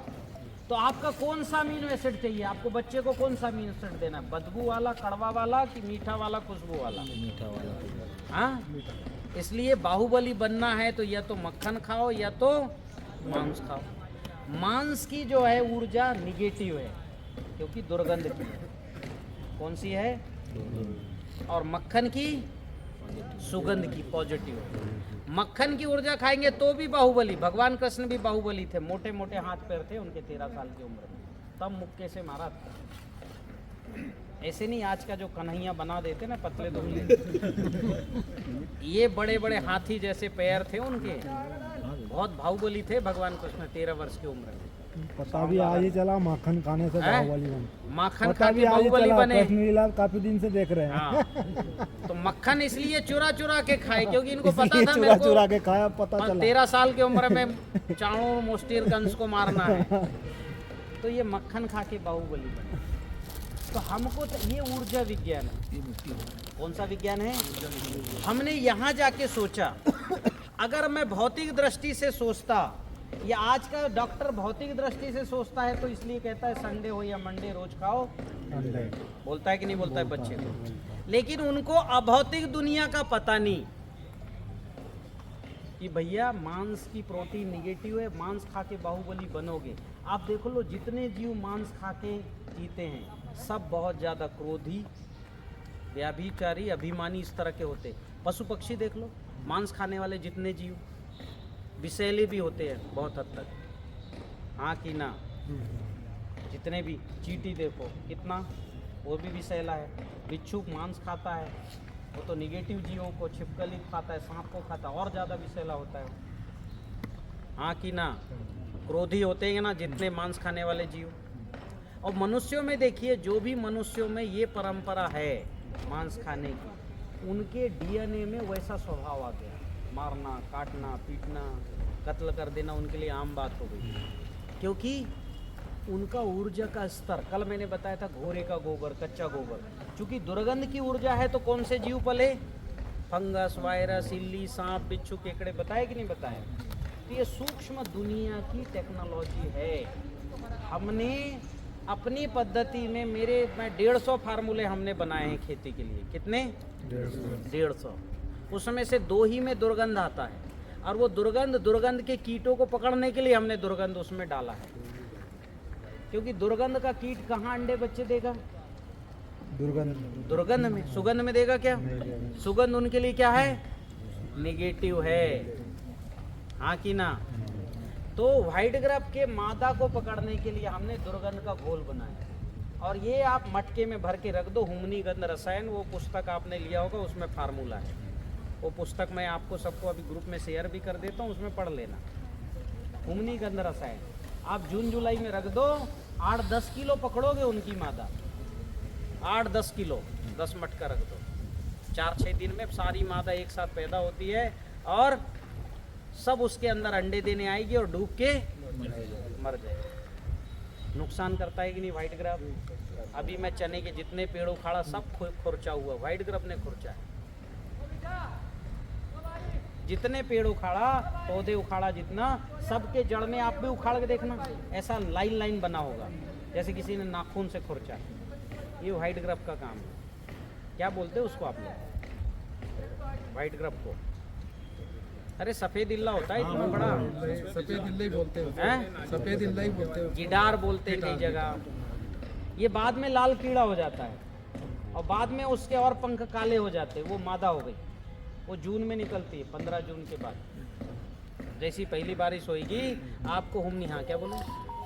ये इससे हट के थोड़ा सा मेरा एक प्रश्न था। तो जैसे हम यहाँ पे जैविक कृषि की बात कर रहे हैं, हाँ। तो जैविक कृषि में जो यहाँ पे हरदा में 2-4 लोग हैं जो कर रहे हैं, आज सवेरे ही एक प्रश्न किसी ने मुझसे किया कि जैविक कृषि यदि 1 एकड़ 2 एकड़ में की जाए तो वो कर लेते हैं लोग, लेकिन यदि हम एरिया बढ़ाते हैं तो फिर उसमें जैविक कृषि करने में बड़ी दिक्कत आती है। और एक उदाहरण लिया किसी ने यहाँ पे, ये हमारे टिमरनी में है एक भस्कुटे परिवार है, वो कर रहे हैं वहाँ पे। उनका क्या अभी का क्या पता है मुझे नहीं, लेटेस्ट तो उनका नहीं मालूम, लेकिन ऐसा कहते हैं कि वो मतलब प्रॉफिटिंग पोजीशन में नहीं है अभी। मतलब उनकी लागत ज़्यादा हो रही है और उनकी आय कम हो रही है, आय कम हो रही है, घाटे में चल रहे हैं वो। अपनी खेती का नाम है टीसीबीटी खेती, जी रसायन मुक्त जहर मुक्त पंचमहाभूत। इसमें जो है जितना खेती ज़्यादा होगा उतना मज़े में खेती करोगे। जितनी खेती ज़्यादा होगी उतना ज़्यादा सुविधा होगा, क्योंकि सुविधा चाहे 1 एकड़ का किसान हो उसको भी सुविधा पूरी करनी पड़ेगी, और 10 एकड़ वाला है और 40 एकड़ वाला है तो एक सुविधा तो सबको चाहिए, हाँ सुविधा सबको चाहिए, है ना। तो 40 एकड़ में एक एक सुविधा चाहिए। हाँ कितनी? एक। अब चाहे 1.25 एकड़ हो तो भी सुविधा वेंचुरी चाहिए, चाहे 40 एकड़ हो तो भी, अब चाहे 40 एकड़ हो तो भी 200 लीटर का ड्रम चाहिए, चाहे 1.25 एकड़ हो। तो मेरी टेक्निक में जिसकी खेती जितनी ज़्यादा है उतना ज़्यादा वो मज़े में रहेगा। और रही बात प्रोडक्शन की, तो मेरी 38 फसलों में रिकॉर्ड प्रोडक्शन है। कितना? हाँ। मतलब इसको क्या ऐसा समझें कि जो भी व्यक्ति जैविक कृषि कर रहे हैं और मान लो घाटे में चल रहे हैं तो उनको सही टेक्निक नहीं पता है, पता ही नहीं है, वो निगेटिव खेती कर रहे हैं। हाँ ये आपने सही बताया। नहीं जैविक खेती कल नहीं आप कर बता रहे रहे हैं, थे ना, वो दुर्गंध देती है जब वो हाँ। घोल बनाते हैं पंचमहाभूत। निगेटिव खेती कर रहे हैं और खेती के मूल सिद्धांतों को उन्होंने समझा ही नहीं। और ये हम भी नहीं समझे थे। हमने 15 साल, या हम आपको जो यहाँ से खड़े होके बता रहा हूँ 15 साल का मक्खन दे रहा हूँ, समझ रहे हो। ये असली खेती ये है, मूल प्राकृतिक खेती है, ठीक है। ऊर्जा देना, अभी जितने लोग आज तक किए इन्होंने ऊर्जा दिया क्या? नहीं अणु दिया? नहीं दिया। ये है पर न्यूट्रिशन दिया? कुछ नहीं दिया। न्यूट्रिशन के नाम गोबर डाला, और वो भी गोबर निगेटिव है। फंगस है, वायरस है, इल्ली है, बिच्छू है, सांप है, केकड़े है, ये डाला। व्हाइट ग्रब डाला खेत में, फंगस डाला। अब ये खेती है क्या? ये आज जो खेती है परंपरागत, असल में खेती में R&D हुआ ही नहीं। किस यूनिवर्सिटी ने R&D किया? किसी ने नहीं किया। किसी ने MSc में पढ़ा क्या जैविक खेती? पढ़ा? BSc में पढ़ा? जब पढ़ा ही नहीं तो R&D होगा क्या? ना लैब है ना कुछ है। तो वो मैंने किया है, वही मैं बता रहा हूँ मेरे विषय को अभी। हाँ गुरु जी, जैसे एक विचार दिमाग में आया कि हमारे बहुत सारे टीचर्स यहाँ पे बैठे हुए हैं, तो हम लोग जैसे CTBT टेक्निक, हाँ। अब आपसे जुड़ने का एक शुरुआत हो गई है, तो हम यदि हमारे छत पे ही हमारे सारे टीचर्स यदि एक छोटा सा प्रयोग करें और ये जो भी आप चीज़ें बता रहे हैं उनको, और उससे यदि उनको फ़ायदा होता है, जैसे हमने वही बात कही कि धनिया, मिर्ची और ऐसी 2-4 चीज़ें आप सभी लोग अपने अपने घर में, मेरे ख्याल से जिस तरह से गुरुजी बता रहे हैं, मुझे नहीं लगता कि बहुत ज़्यादा डिफ़िकल्ट बात है, बड़ी आसानी से हम वो मैनेज कर सकते हैं। तो इसी बहाने आप लोगों का एक नई चीज़ सीखेंगे भी, और हमको एक मॉडल हमारा हम बता सकते हैं। जैसे यदि हमको लगता है कि हमने अच्छे से उस मॉडल को सक्सेसफुल कर लिया, तो हम लोगों को और भी बता सकते हैं, क्योंकि एक टीचर सबसे ज़्यादा लोगों से जुड़ता है, और एक टीचर यदि कोई बात बोलता है तो वो ऐसा माना जाता है कि 99% वो बात सत्य होगी। तो एक अच्छा एक हम ये जो आपकी टेक्निक है, मैं इसी इससे फ्लो पर आ रहा हूँ डॉक्टर साहब। जी, खेती चाहे छत पे करो, इतने से गमले में करो, चाहे 100 एकड़ में करो, सिद्धांत दोनों में एक ही क्लियर। अगर खेती आप खेत पे कर रहे हो, वहाँ की मिट्टी लाके, मैं अभी आपको बता दे रहा हूँ कि भाई खेत में वो मिट्टी डेवलप करो, बनाओ, और उसको छत पे रखो गमले में। कहाँ रखिए? गमले में। क्योंकि जीवाणु, चाहे छत पे खेती करो, जीवाणु वहाँ भी चाहिए, जीवाणु यहाँ भी खेत में। वही मैंने बोला, जितना ज़्यादा लार्ज स्केल में करोगे TCBT रसायन मुक्त जैविक खेती, उतना ज़्यादा सुखी रहोगे।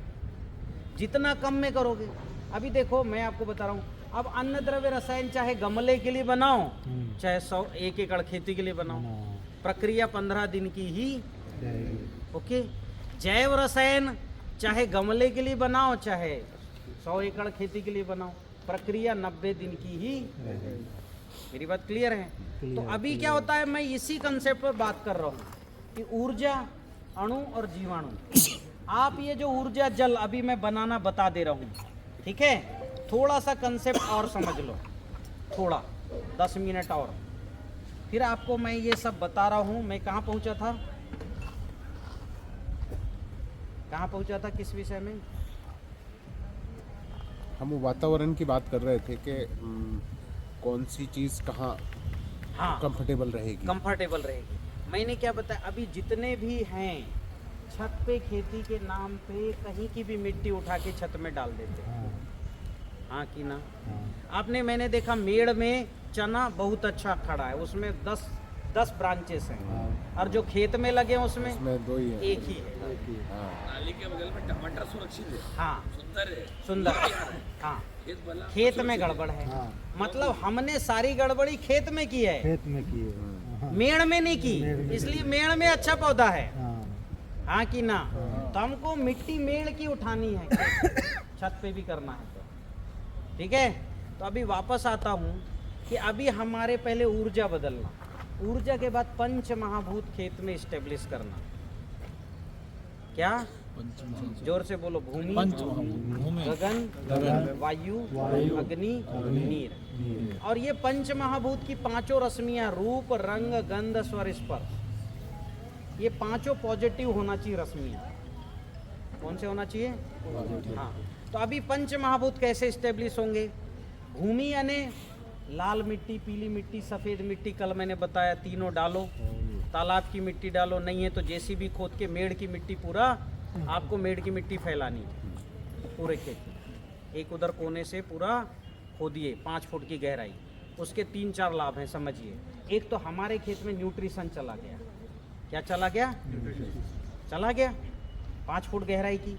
दूसरी बात, अभी कोई भी पानी बह के जाएगा, नाली में जाएगा, तो खेत का पानी खेत में रहेगा कि नहीं रहेगा? फिर बह के आएगा तो जो भी मिट्टी बह के आएगी कहाँ रुकेगी? तो खेत की मिट्टी खेत में। नाली का और क्या काम है?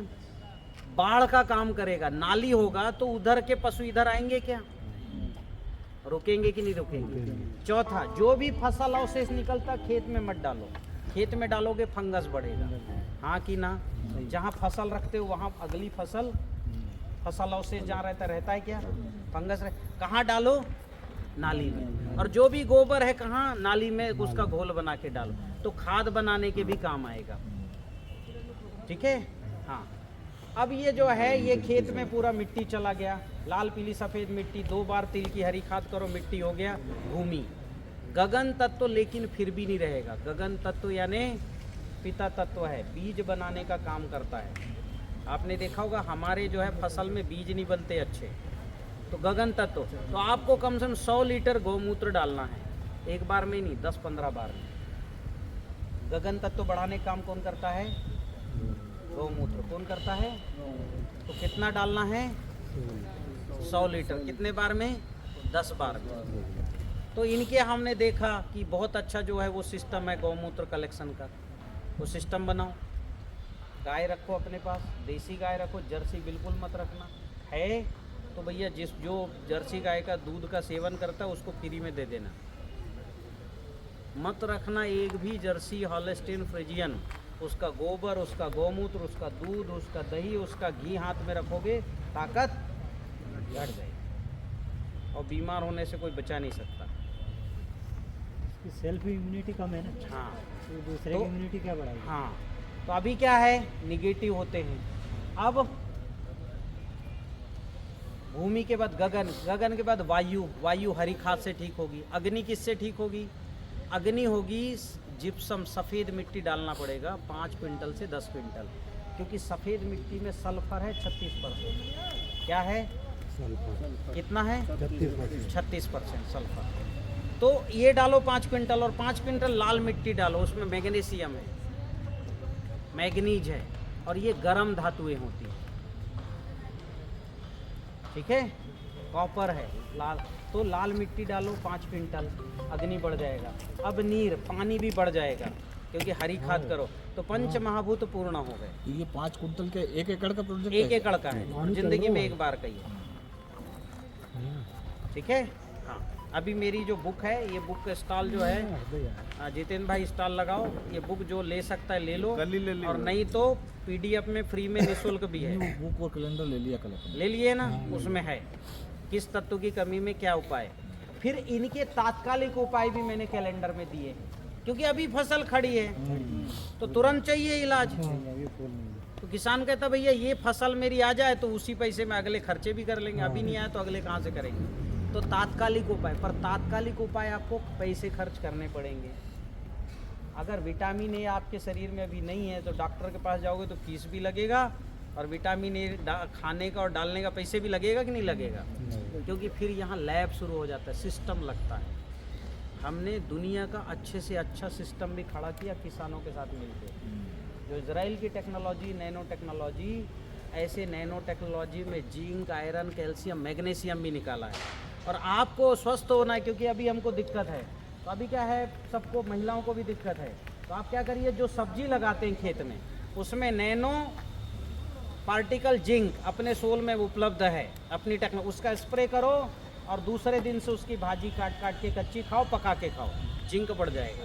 आयरन कम है, क्या लक्षण है, आंखों के नीचे कालापन आ गया, तो नैनो पार्टिकल आयरन का स्प्रे करो किसी भी सब्जी में, पत्तियों में करो, ज़्यादा अच्छा है। दूसरे दिन से 15 दिन तक उसकी पत्ती खाओ, आयरन बढ़ जाएगा, आंखों के नीचे कालापन दूर हो जाएगा। स्टेमिना बढ़ाना है तो पहले हमारे पूर्वज खाते थे स्वर्ण भस्म और रजत भस्म।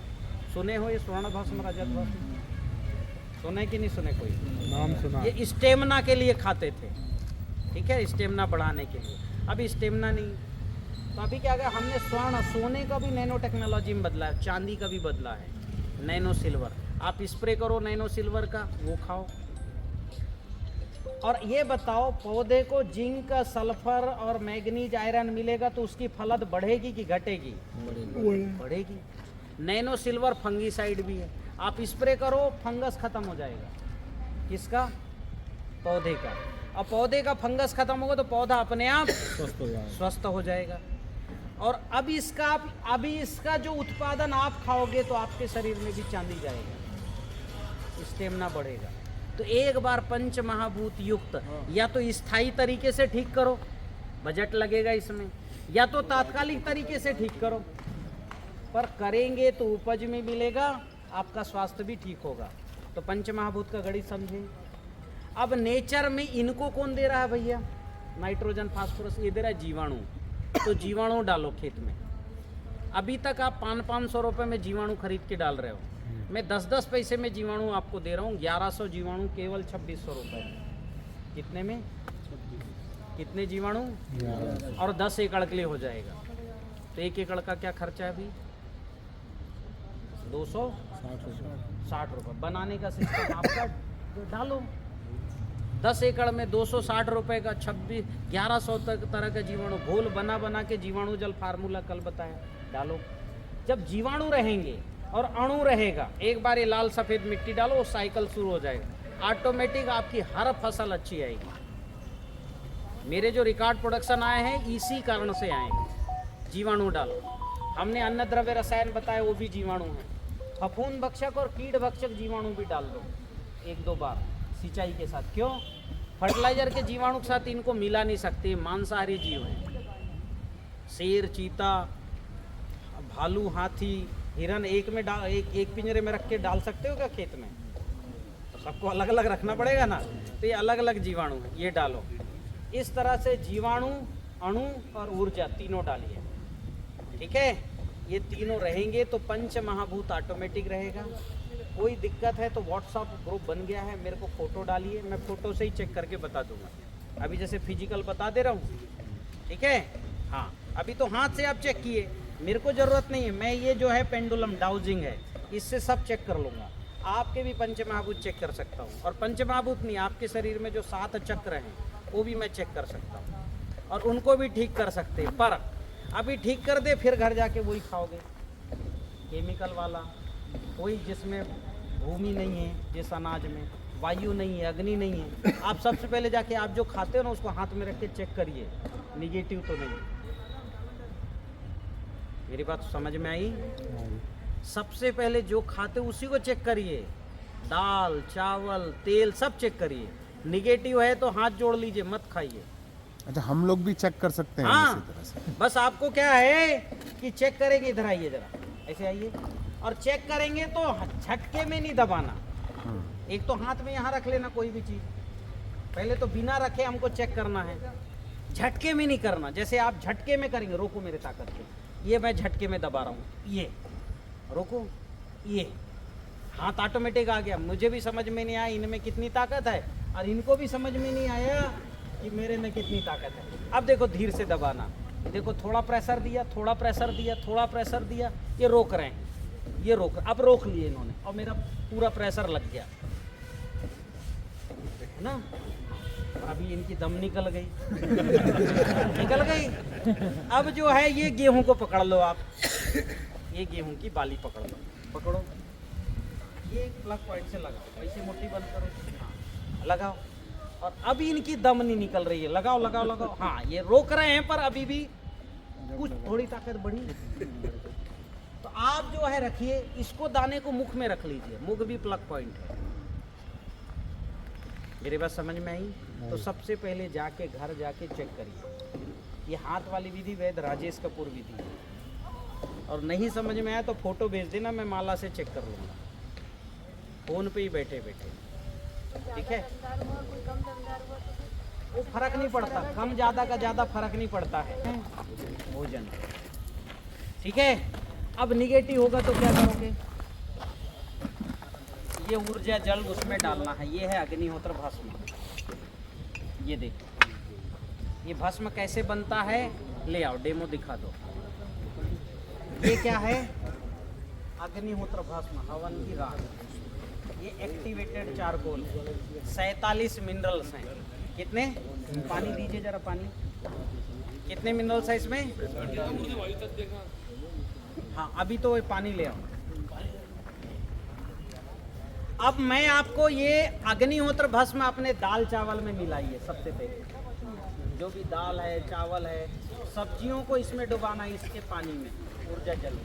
तो जो भी केमिकल वाली सब्जियां हैं उसकी टॉक्सिसिटी लगभग 90% खत्म हो जाएगी, ठीक है। जो भी जहर अंदर पड़ा हो, बाहर पड़ा हो, सब निकालेगा। अब ये हम बना रहे हैं ऊर्जा जल, डालिए। और अब इसमें क्या करना है, 1 चम्मच जो है आधी चम्मच भस्म डालना है, इतनी, एक व्यक्ति के लिए। हाँ कोई भी, बच्चे भी हैं तो इतना ले सकते हैं। इसमें 52% ऑक्सीजन है। अब इसको हम इसमें डाल देंगे, और डालने के बाद ये फिटकरी लेना है। फिटकरी क्या करता है? पानी के सरफेस को तोड़ता है, समझ रहे हो। और फंगीसाइड भी है, और जो है अल्कलाइन है, ठीक है। ये जो है हमने इसको डाल दिया, और 3 बार महामृत्युंजय मंत्र बोलना है। बोलिए 3 बार। ओम त्र्यंबकम यजामहे सुगंधिम पुष्टिवर्धनम उर्वारुकमिव वंदनात् मृत्योर्मुक्षीमामृतात्। ओम त्र्यंबकम यजामहे सुगंधिम पुष्टिवर्धनम उर्वारुकमिव वंदनात् मृत्योर्मुक्षीमामृतात्। ओम त्र्यंबकम यजामहे सुगंधिम पुष्टिवर्धनम उर्वारुकमिव वंदनात् मृत्योर्मुक्षीमामृतात्। ये हो गया। ये क्या बन गया? क्या बन गया है? अभी इसको ऐसे ही रखे रहने दो, इसका पूरा भस्म नीचे थोड़ी देर में बैठ जाएगा। अभी हमने बड़ा सामान्य प्रक्रिया किया, लेकिन एक एक चीज का, ये जो भस्म है इसमें 52% ऑक्सीजन है, 47 मिनरल्स है। इसके अलावा इसके मिनरल सब सीधे ब्लड में जाने लायक, ठीक है, मतलब अवेलेबल फॉर्म में। एक होता है मिनरल्स अवेलेबल, जैसे लोहा हम नहीं खा सकते, है ना, खा सकते क्या? घिस के भी नहीं पी सकते। लेकिन पालक का आयरन हम खा सकते हैं, तो पालक में अवेलेबल फॉर्म में, ठीक है। अंगूर में है, उसका जैव रसायन बना के पिएंगे तो आंखों के नीचे कालापन चला जाएगा, आयरन चाहिए, तो इसमें अवेलेबल फॉर्म में। तीसरा बात, ये एक्टिवेटेड है। क्या है? एक्टिवेटेड। गटर के पानी में अगर इतना भस्म डालोगे ना, पूरा पानी रात भर में नीचे पूरा वो कालापन बैठ जाए, ख़त्म कर देगा, पानी को शुद्ध भी करता है। फिर चौथा, ये कीटाणुओं को मारता है, जीवाणुओं को बढ़ाता है। किसको मारता है? अगर इसको बच्चे पिए तो पेट की कृमि खत्म हो जाएगी, ठीक है। हाँ, और इतना ही नहीं, पेट में जितने भी ऐसे फंगस सिस्ट बन रहे हैं वो सब खत्म हो जाएंगे। फिर चौथा, ये क्या है, हमारे पेट में जाएगा तो एसिड को ख़त्म करेगा। इसका पीएच है लगभग 7.4, कितना, थोड़ा सा अल्कलाइन है, ठीक है। लेकिन जब पेट में जाएगा तो ये जितने भी एसिड सब बने हुए हैं, हाँ, चाहे यूरिक एसिड हो, चाहे VLD जो भी कहलाता है, वेरी यूरिक एसिड जो कहलाता है वो हो, उस सब को जो है उसका प्रभाव विदिन 5-7 मिनट में एकदम पेट में ऐसा लगेगा ठंडक आ गया, गैस खत्म, और 15-20 मिनट में भूख लग जाएगी, ठीक है। फिर इसको आप ये बताओ, जब गैस पेट का ख़त्म करेगा तो इसको 15-20 दिन पियोगे तो हाथ पैरों का जो है गठवा साइटिका ये कम करेगा कि नहीं करेगा? कम करेगा, ख़त्म भी कर देगा। हाथ कांपना बंद हो जाएगा, जो बुजुर्ग खड़े होके जो है चल नहीं सकते वो ठीक हो जाएंगे, ठीक है, हाँ, तो ये ठीक हो जाएगा। तो ये ऊर्जा जल आपका जो है ये रेडी हो गया। अभी देखिए धीरे धीरे ये पूरा भस्म नीचे बैठ गया, ठीक है। ये ठीक से छना नहीं, इसलिए कुछ कण ऊपर है, और ये पानी का आपको लग नहीं रहा है कलर बदल गया, हाँ कि ना? बदला ना। इसको छान लेंगे तो ये भी नहीं रहेगा जो दिख रहा हाँ, है ये भी नहीं रहेगा। बनाने के बाद, ठीक है। इसमें एक एक क्रिस्टल की फोटो खींची गई इसकी, अभी इसमें दिख नहीं रहा है क्रिस्टल जैसे लग रहा है कि नहीं, पानी में छोटे छोटे क्रिस्टल बने। इसके किर्लोस्कर फोटोग्राफी में फोटोग्राफी की गई, बड़ा सुंदर क्रिस्टल जैसे रंगोली बनाए हो। आप सब गूगल में सर्च करना मासारू इमोटो, क्या सर्च करोगे? हाँ, तो पानी के क्रिस्टल के फोटोग्राफ्स हैं उसमें, बहुत सुंदर सुंदर फोटोग्राफ्स हैं, एकदम चांदी जैसे चमक रहा है और बढ़िया रंगोली जैसे बनता है वैसे। अब ये जो है एक एक क्रिस्टल ऑक्सीजन से भर गया और आयोडाइज्ड हो गया, आयोनाइज्ड हो गया। आयोडाइज्ड तो अलग होता है, सॉरी, आयोनाइज्ड। आयोनाइज्ड मतलब एक प्रकार का उसमें केटाइन एक्सचेंज, लेन देन की कैपेसिटी हमारे पेट में जाएगा तो अभिक्रिया करेगा। अभिक्रिया रासायनिक समझ रहे हैं ना, कि किसी से भी क्या करेगा, रिएक्शन करेगा। तो ये क्या है, ये रिएक्शन करने के लिए तैयार है। अब इसके रिएक्शन में शत्रु मरेंगे, मित्र बढ़ेंगे, और मित्र कितने बढ़ते हैं? तो डॉक्टर उर्लिच एक जो है जर्मन साइंटिस्ट हैं, उन्होंने कहा 5000 गुना बढ़े बैक्टीरिया, मित्र कितने? 5000 गुना। तो जिस खेत में मिट्टी में जो है हवा नहीं है वहाँ ये केवल इसका घोल चलाओ, ठीक है। अब ये बन गया ऊर्जा जल। सबसे पहले तो पीना शुरू करो, सुबह दोपहर शाम 3 बार पीना है।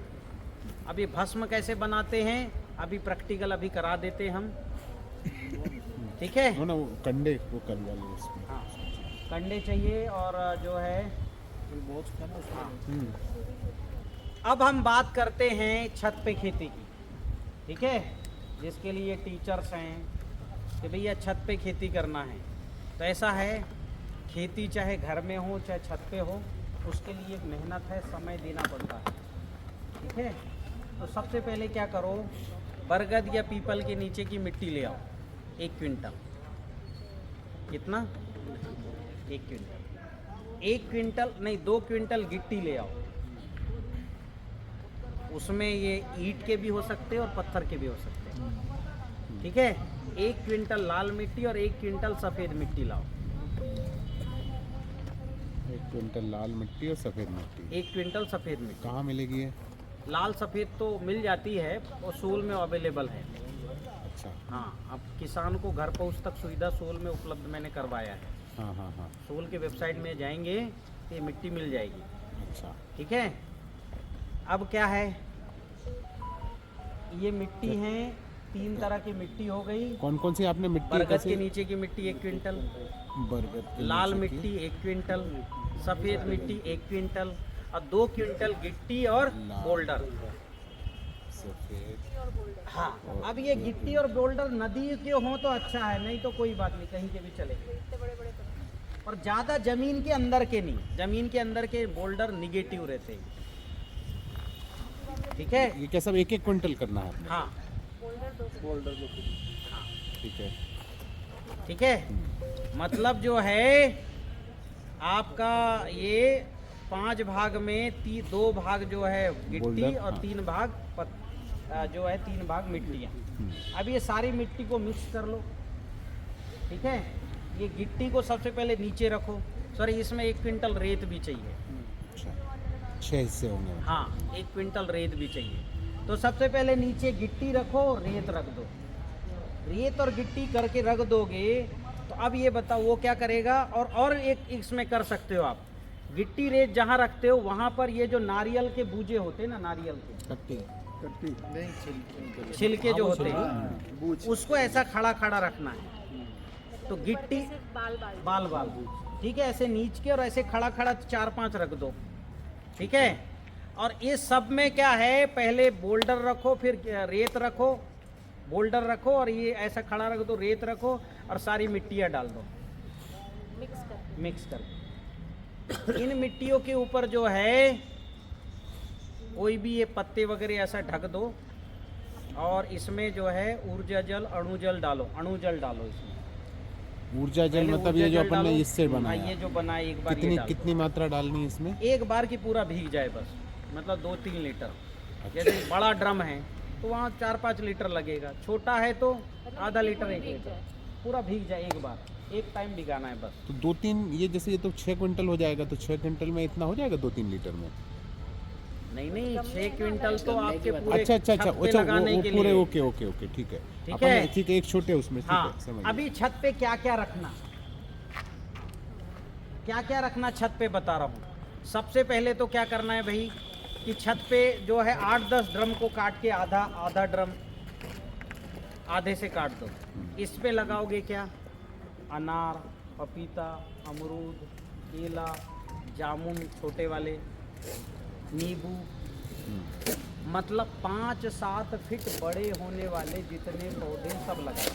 चीकू भी लगा सकते हो, अनार भी। अभी जबलपुर में एक ने चीकू लगाया, 12-13 किलो चीकू निकाला उसने आधा ड्रम में, 1 ड्रम में लगा, पहली फलत में 13 किलो, 2.5 साल के चीकू। सबसे पहले नीचे हम पन्नी डाल दें, नहीं, पन्नी नहीं डालना, फिर क्या डालना? अभी तो ड्रम काट के किए अच्छा, ड्रम काट के। एक।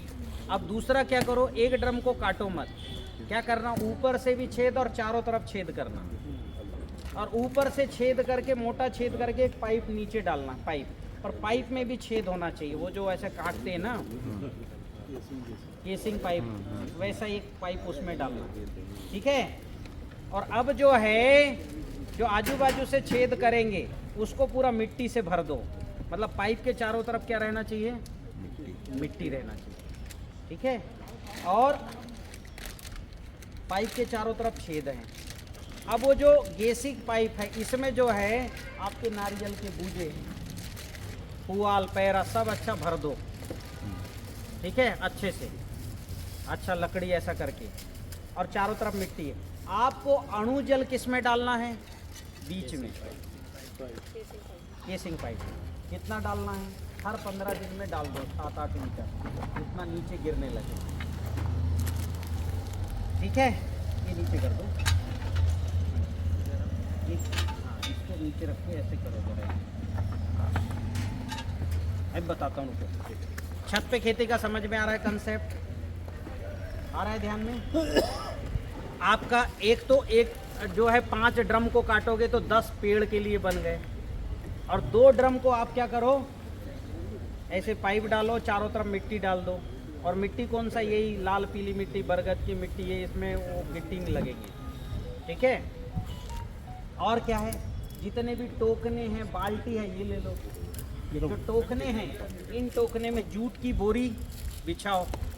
किसमें, जो टोकने होते हैं ना बांस के, क्या बिछाना, जूट की बोरी, और इसमें जो है 1-2 पत्थर और पूरा मिट्टी भर दो, ठीक। और क्या बच गया, ये जो नारियल पानी पीने का मैंने बोला था, ये इसको क्या करो, नारियल पानी के इसको, इसमें केवल मिट्टी डालो। तो घर के आगे उसको लगाओ। अच्छा, तो ये उनसे मिलवा तो विनोद वगैरह होंगे ना? चलो, हाँ, इसमें क्या डालना है, जीतू को फोन लगवा दो।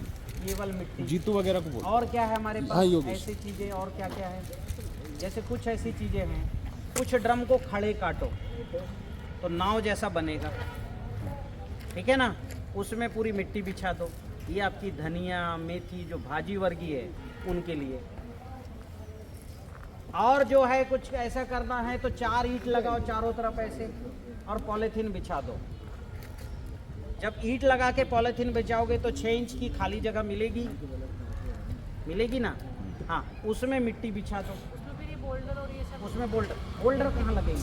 बोल्डर लगेंगे जो आपकी बाल्टी है, ठीक है, जो आपका ड्रम है, नीचे उसमें बोल्डर बिछाना है 2 तिहाई, और बोल्डर बिछाने के बाद रेत डालना है बड़े पौधों में।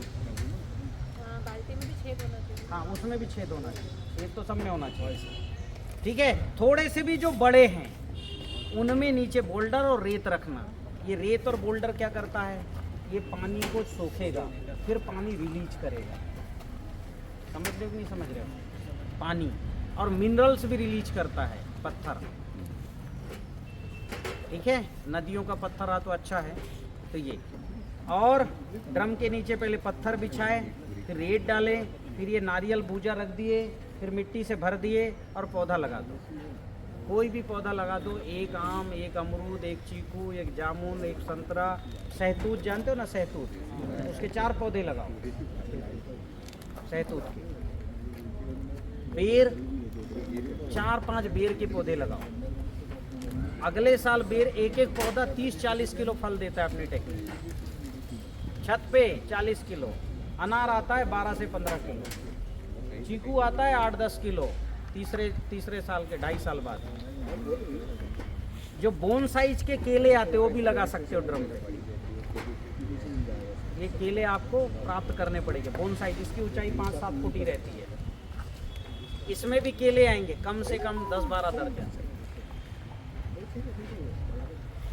ठीक है। पपीता लगाओ, ठीक है। बोन साइज के पपीते आते हैं, रेड लेडी जो आती है, जो है Coorg Honey due, Washington DC, ऐसे कुछ पौधे हैं, कुछ बड़े होते कुछ छोटे होते।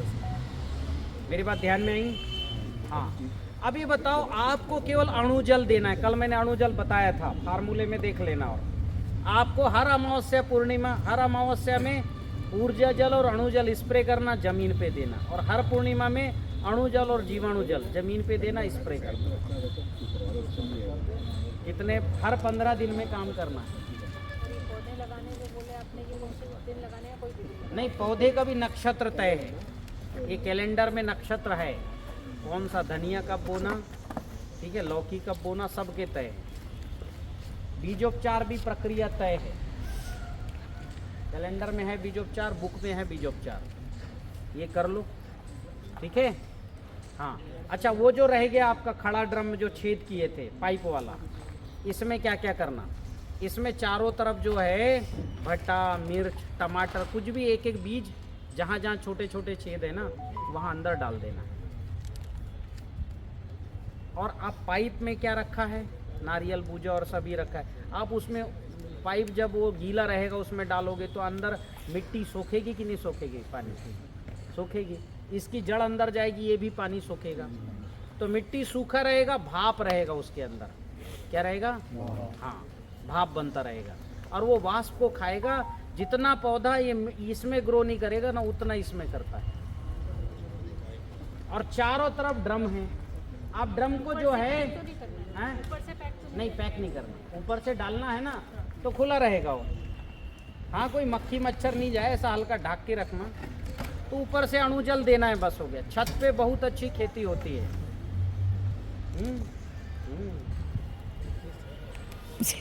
तो कौन कौन करेगा छत पे, बताओ जरा। 1 और 2, चलो 2 लोग करो आप लोग। टमाटर लगाइए अच्छी वैरायटी के, 5-7 वैरायटी के टमाटर लगाइए, एक तरह के मत लगाना, क्योंकि सब टमाटर के अलग अलग स्वाद होते हैं, अलग अलग उनके जो है ग्रोथ रहती है, अलग अलग टाइम पीरियड भी रहता है, ठीक है। क्योंकि टमाटर, मिर्च, धनिया तो रोज के खाते ना हम। हाँ, जो पेड़ वाले जितने हैं उनमें गाजर मूली भी लगाइए, क्योंकि पेड़ तो 2-2.5 साल में आएगा, तब तक क्या करोगे? क्योंकि आधा ड्रम है वो, लगभग 3 फुट का ड्रम है और 2 फुट उसमें भरोगे, 2-2.5 फुट, तो उसमें आपको जितने भी कंद वाली फसलें, आलू है, गाजर है, मूली है, प्याज है, लहसुन, ये सब लगाना। ठीक है, हाँ। और छत पे ज़बरदस्त प्रोडक्शन है, ज़बरदस्त। कोई भी शुरू करेगा ना वो घर ग्रीन हाउस में बदल जाएगा। जितने ये जो है ना एग्जॉस्टिक प्लांट सब निकाल के बाहर करो, ये कुछ नहीं रखना। एग्जॉस्टिक जो प्लांट है ना, जो दिखावे के कहना चाहिए, शो वाले, उसमें से 90% तो नेगेटिव है। ठीक है, तो मेरे विषय समाप्त हुआ। किसी का कोई प्रश्न हो? और ये ऊर्जा जल किसको पीना है बताओ, नहीं तो फिर हम ये मिट्टी लाया था मैं खेत से, क्या गुरुजी? 2 लोग हाथ उठाए। चलो इनको देते हैं। अच्छा हाँ, चलो ये बात है, इधर हम देख ही नहीं पाएंगे। लीजिए, हाँ, वो नीचे का जो बचा है उसको रख छोड़ दीजिए। गुरुजी ये मिट्टी चेक करनी थी ये वाली। हाँ, अभी मैं चेक कर दे रहा हूँ, तब तक ये अग्निहोत्र का डेमो देखो कि LBS कॉलेज में। और मैं आप सबको बताने जा रहा हूँ अग्निहोत्र करने की प्रक्रिया। क्या प्रक्रिया समझ रहे हैं? अग्निहोत्र अनिवार्य है कि नहीं? बिना अग्निहोत्र के ना खेती हो सकती ना जीवन हो सकता। सबको करना है। तो सबसे पहले ये पात्र बुलवाना सोल के वेबसाइट से, ठीक है? और ये कंडे भी साफ सुथरे या तो बनवाना या सोल से ले लेना। क्यों गुरुजी, ये पात्र जैसे अपने पास है तो नहीं, जो है वो इस आकार का होगा तो ही मानना। हाँ, इसी आकार का है तो सेम तो नहीं, फिर कोई बात नहीं। ठीक है, इसका आकार तय है। थोड़ा सा भी बड़ा होगा एक्टिवेट नहीं होगा। डायमेंशन है, ये ऊपर है 14.5, थोड़ा 14.5, ठीक है? और नीचे है 5.5 इंटू 5.5 का, और ऊंचाई है 6.5, ठीक है? 5.5 इंटू 5.5, 14.5 इंटू 14.5 और 6.5, ठीक है? हाँ, अब क्या है, ऐसे कंडे लेना और कंडों को ऐसे तोड़ना, छोटे आयताकार, ठीक है? हाँ, छोटे कंडे आयताकार तोड़ना ऐसे, ये देखिए। और एक कंडा हमको जो है चौकोर तोड़ना है, जैसे हमें कंडे तोड़े। अब इसमें चौकोर कंडा कहाँ है? तो एक कंडे हमने ये है, ठीक है? अब ये चौकोर कंडा हमको ये रखना है, ठीक है? अब 2 कंडे हमको क्या रखना है, आजू बाजू में रखना है, छोटे कंडे। एक ये रख दिए और एक ये रख दिए, ठीक है? बराबर कंडे रख गए। अब क्या करना है, 2 कंडे हमको इधर रखना है और एक कंडा ऐसे रखना इधर। अब अगला काम है, 2 कंडे ये रख दिए और ये रख दिए, ठीक है? फिर क्या हो गया, ये रखे और ये रख दिए हमने। ये रखते चले जाओ, एक ये रखे हैं और एक ये रख दिए, फिर ये रखे और ये रख दो, है ना? फिर ऐसे रखते चले जाओ। अभी जितने कंडे रखोगे फायदा आपका बढ़ने वाला है घटने वाला है? बढ़ने वाला है। हाँ, क्योंकि भस्म चाहिए, ज़्यादा बनेगी। ये भस्म के 20 उपयोग है। इससे मंजन भी करना है भस्म से, स्नान भी इसी भस्म से करना है, ठीक है? हाँ, आप जो सब्जी लाओगे बाजार का वो भी इसी भस्म से, उसको जो है उसका केमिकल हटाना है। तो कई काम है इस भस्म के। चोट मोच भी लग जाए, भस्म लगाओ, रात भर में खत्म, बैठाल देता है। ये हो गया। अब हमको क्या करना है, यहाँ पर कपूर रख के जलाना है। तो ये कपूर की जगह ये भेज रहे हैं गूगल, ठीक है? तो बढ़िया ऐसे गूगल रख लो। ये अभी हवा में उतने अच्छे जलेंगे नहीं, पर जला देते हैं, है ना? अग्नि अंदर चैतन्य करना है ऊपर से? अरे ऊपर से जला के नीचे भेजना है भाई।